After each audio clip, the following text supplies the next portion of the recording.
Hey guys, DRJ here. Welcome back.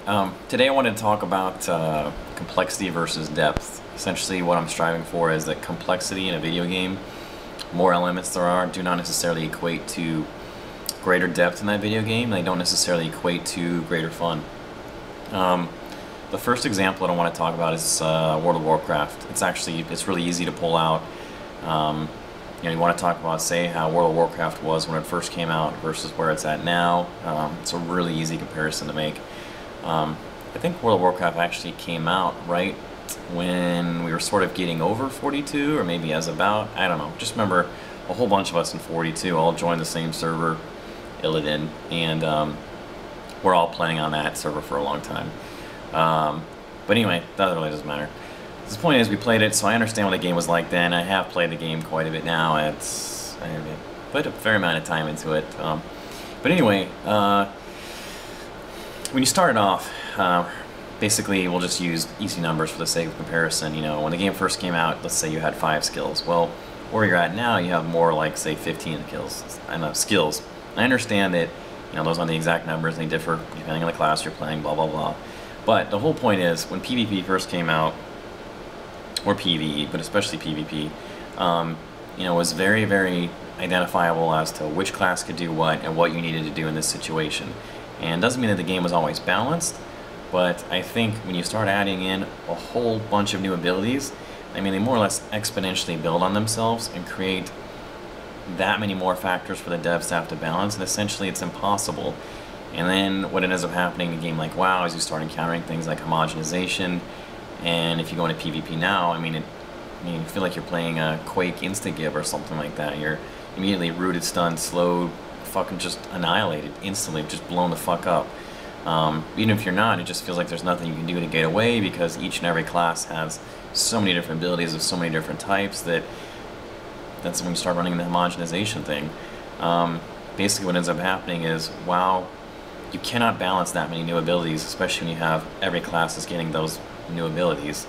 You know, devs should be doing things like, if they want to add a new ability in, consider taking something out or merging existing abilities. Something I was talking with Bruce the other day. I mean, in both of our opinions, PvP was much more fun early on because the game was simple and it was more focused on gameplay. And where it is now, it's, you know, it can still, not to say it can't be fun anymore, it's just that the emphasis doesn't feel as though it's on gameplay anymore. The next example will be something like the guns in, say, Bad Company 2, or even COD to a slightly lesser extent. You know, I understand the whole idea of ranking up and getting to a better and better gun, but at the same time, when there's so many different guns thrown in, it's frustrating because it feels like they're throwing in guns for the sake of throwing in guns. What would be nice is if you had different guns that accomplish different roles. You know what I mean? You have this short-range, fast-firing gun.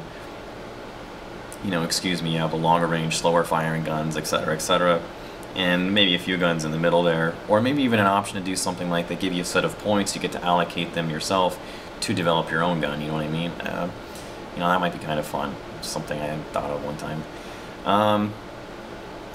I actually posted that video of the Dino D-Day a few days ago, and I briefly mentioned it just playing that game. I wanted to expand more on it now, but once again, I mean, not to beat a dead horse, but when you're approaching things like level design, environment, like, I feel like those things should be enhancing gameplay as opposed to taking away from it. If I was designing a game, anytime I sat down to put something into that game, whatever feature that was, I'd try to be asking myself, what is the reason behind us adding in this feature? Are we adding this feature just for the sake of, you know, eye candy or something like that, or what is the reason? What are we going to get out of this? And if there isn't, you know, a legitimate, you know, reason to have that there, then I don't think it should necessarily be in.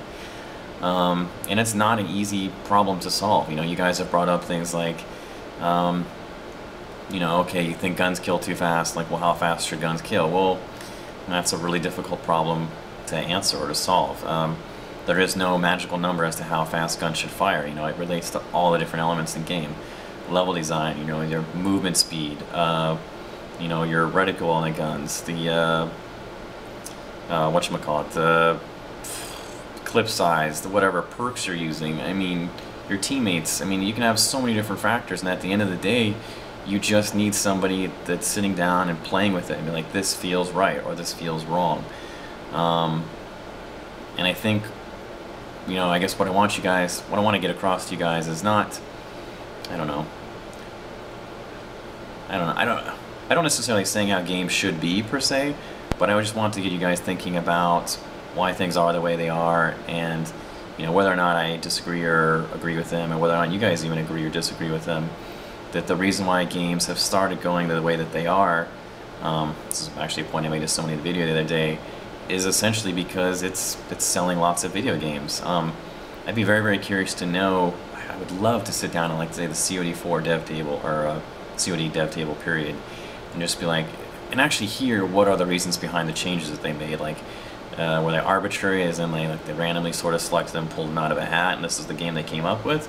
Or, like, is it stuff where it's more almost sinister, as like, hey guys, you know, dudes don't like competing with other guys who are good at video games, so we're going to make a game where it's really hard to be consistently good, and these are the different ways that we're going to solve it. And when the devs address certain issues like they are with Modern Warfare 3 coming out, not to say it's going to be a perfect game, or that I'm even excited for it, but when they do address certain issues with, like, the difference in height and stuff like that, or the different amounts of kill zones and the different spawns, I mean, they're aware of stuff like that.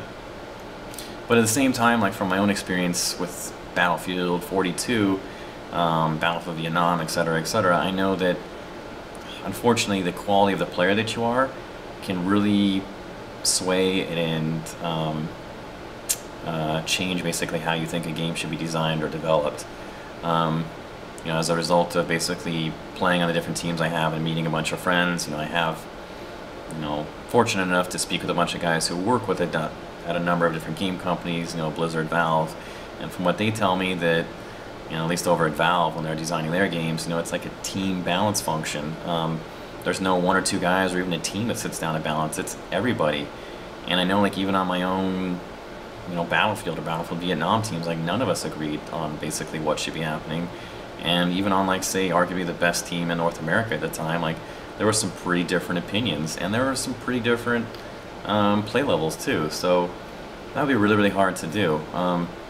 You know, I think one of the best things that we can do basically for ourselves, you know, as far as video games go, is just to talk about it and get it out there. And, you know, and hopefully, you know, the more people that do that means the better chance that we have of being put in things like the Battlefield 3 Alpha, or more likely it is that, you know, you and I are the guys or girls, very few, by the way, according to my YouTube percentages, that are out there posting on the forums, making suggestions and comments. You know, when Dragon Age 2 came out, you know, it caught a lot of flack because one of their devs was posting, like, positive reviews on some critic site that had just hammered Dragon Age 2.